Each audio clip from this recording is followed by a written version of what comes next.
인근 해역에서 어제부터 오는 30일까지 호국 훈련 중이었는데 이에 대해 북한 측이 오후 2시 반쯤 50여 발의 포탄을 쏘았다고 밝혔습니다. 북한은 오늘 오전 이 훈련이 사실상의 공격이 아니라는 내용의 전통문을 수차례 보내 항의한 것으로 전해졌습니다.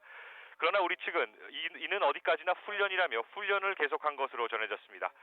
현재 우리 군은 북한의 폭격에 대한 대응 사격에 나서 북한 진지에 대해 포격을 한 것으로 전해졌습니다. 이후 상호 추가 사격이 서로 있었는지에 대해서는 정확하게 확인되지 않고 있습니다. 지금 청와대는 인근 마을에 불이 붙었다는 정보가 전해지고 있어서 민간 피해 여부를 확인하는 데 총력을 기울이고 있습니다. 지금까지 청와대에서 SBS 박진원입니다. 네, 그럼 여기서 연평도 현재 상황 다시 알아봅니다. 김도윤 기자 전해주시죠. 연평도 주민들의 말에 따르면 오늘 오후 1시부터 연평도에 있는 우리군 부대에서 포사격 훈련이 있었습니다. 주민들은 우리군의 시험 사격이 끝나자 갑자기 어디선가 포탄이 날아들기 시작했다고 말했습니다.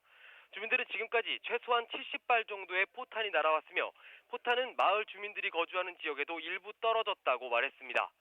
포탄은 인근 마을 6곳에 떨어졌고 이로 인해 가옥뿐만 아니라 인근 파출소 등 공공시설에도 불이 난 것으로 전해졌습니다. 또 야산에도 산불이 난 것으로 알려졌습니다. 주민들은 또 인명피해가 상당히 큰 상태로 보이는데 군이 통제하고 있어 들어가지 못하고 있는 상태라 구조 또한 이루어지지 못하고 있다고 설명했습니다. 또 일부 주민들은 연평도의 선착장으로 대피했는데 선착장에도 포탄이 떨어지면서 다시 다른 곳으로 대피하고 있는 것으로 전해졌습니다. 현재 연평도 마을 주민들은 긴급히 대피소로 대피하고 있으며 인근 어선들도 항구로 대피하고 있습니다. 또 일부 주민들은 여객선을 이용해 오후 3시쯤 연평도를 빠져나온 것으로 알려졌습니다. 군에선 지금 연평도에서 북한의 포사격이 중단된 것으로 전했지만 주민들은 여전히 북한의 포사격이 계속되고 있고 아비규환의 상황이라고 전했습니다. SBS 김도균입니다. 따르면 오늘 오후 1시부터 연평도에 있는 우리군 부대에서 포사격 훈련이 있었습니다. 주민들은 우리군의 시험 사격이 끝나자 갑자기 어디선가 포탄이 날아들기 시작했다고 말했습니다. 주민들은 지금까지 최소한 70발 정도의 포탄이 날아왔으며 포탄은 마을 주민들이 거주하는 지역에도 일부 떨어졌다고 말했습니다.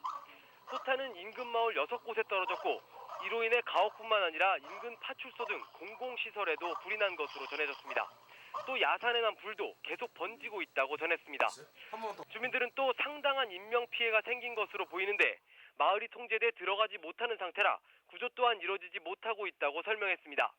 또 일부 주민들은 연평도의 선착장으로 대피했는데 선착장에도 포탄이 떨어져 다시 다른 곳으로 대피하고 있는 것으로 전해졌습니다.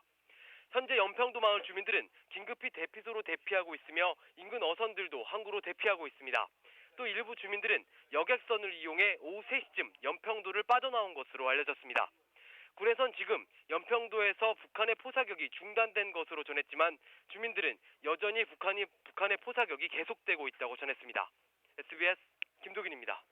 또 대응 포격을 했다 하면서 앞서 AP나 AFP 통신과 그 비슷한 양상의 이런 보도를 하고 있습니다. NHK는 또 이 남북 간 경비정의 곳이라고 말씀을 드릴 수가 있겠습니다. 예.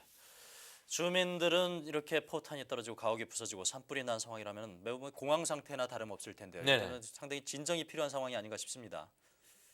그렇습니다. 지금 말씀하신 것처럼 또 앞서 이제 주민 그 소식을 이철호 기자도 전해드렸습니다만 현재의 주민들 지금 민방위 대피소에 이제 대피를 하고 있다 이렇게 소식 전해오지 않았습니까? 예. 아까 전화 연결을 통해서 박성복 씨가 이런 소식을 전해주셨는데 지금 박성복 씨 계신 곳은 한 50여 명이 이렇게 대피를 하고 있다고 합니다만 다른 곳에 지금 상황이 현지에서는 파악이 되지 않고 있기 때문에 예. 다른 곳의 대피소에도 주민이 한 수백여 명이 지금 대피해 있지 않을까 이렇게 지금 파악이 되고 있는 상황이고요. 그런데 지금 민가에서 불이 나고 있고 산불도 상당히 지금 아래쪽으로 번지고 있는 상황이기 때문에 대피해 있는 이 민방위 대피소에서 또 다른 곳으로 지금 대피를 해야 되지 않을까 이런 지금 그 걱정이 되고 있고요. 그래서 이러한 어떻게 보면 지금 상당히 공황 상태고 이게 질서가 잡히지 않은 무질서한 상황을 좀 통제를 할 수 있는 이 군경 병력이 하루빨리 지금 도착을 해서 좀 정리를 해줘야 될 텐데 아직까지는 주변에서 이런 그 병력을 목격할 수 없다는 이런 안타까운 소식도 좀 전해지고 있습니다. 예. 북한 포격, 외신까지도 이렇게 다 전하고 있을 정도로 지금 정확한 정보가 들어와 있는 상황입니다. 다시 한번 외신들의 반응을 정리를 해드리겠습니다. AP통신과 NHK 등 주요 외신들도 북한이 한반도 서해안 접경 지역에 포탄을 발사해 한국군이 대응 사격을 했다고 긴급 보도를 했습니다. 네. AP통신과 AFP통신은 한국군 합동참모본부 관계자를 인용해 북한이 연평도에 포탄 수십 발을 쏘아 한국군이 대응 사격을 했다고 밝혔습니다. 일본 언론 또한 지대한 관심을 보이고 있습니다. 저 NHK 등 화면에서 일본 나오고 언론들이죠. 있네요. 예. 정규 방송을 중단하고 긴급 속보를 전했는데요. 지금 보시는 화면이 일본에서 입수한 화면입니다. NHK는 오늘 오후 3시 30분쯤 긴급 뉴스 속보를 통해서 북한의 해안으로부터 수십 발의 포탄이 발사돼 연평도에 떨어졌으며 이에 대해 한국 측도 대응 포격을 했다고 보도했습니다. NHK는 또 남북 간 경비정의 총격전은 과거에 몇 차례 있었지만 북한이 육지를 향해 공격을 한 것은 매우 이례적인 일이라고 전했습니다. 니온 텔레비 등도 긴급 뉴스 속보를 전한 등 일본 방송과 언론들 큰 관심을 보이고 있습니다.